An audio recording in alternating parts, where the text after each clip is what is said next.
So a few weeks ago at the last Transformation Sunday, there was a woman that stood up at the 9:30 service, and she talked about how she had been wanting to have prayer, but she was always afraid to. She's like, so many other people need to have prayer, and I don't want to take their spot, and that struck me in such a way because I had hurt myself.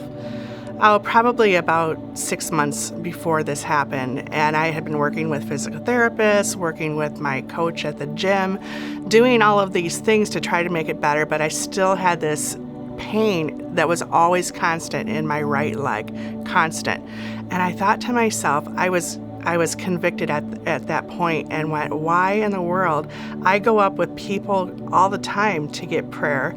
I work with, lots of people here, and I guess I always felt like I just felt the same way. I didn't want to take up somebody else's time. So I went up and I got prayer that day, and it was such a powerful thing that happened because for the rest of the day, that right leg tingled.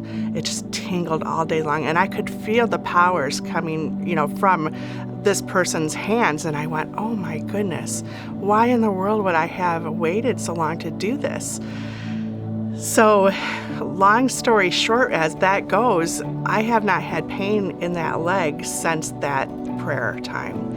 And it just brought back to me how much how limiting we are making our story with God. If we think that God can't be in all of these places at once, or he's limited to only healing so many people in this little short period of time we have, God is so much more than that. He's so much more powerful than that, more than we ever give him credit for. We should be giving him credit for it, and all the glory, of course, goes to God when these things do happen. But I was putting those limitations and thinking that somebody more important needed his help, and that what my ailment wasn't as important or as important to him to heal for me. And he did. And as soon as I asked, he did. He found me right there. I asked, and it was given to me.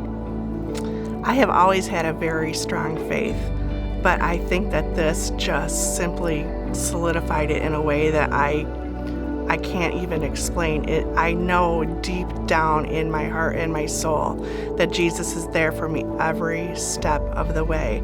And it doesn't matter how big or how small that problem is, they're all there, and he wants to help us with all of these things. He's always there. We just have to reach out and ask.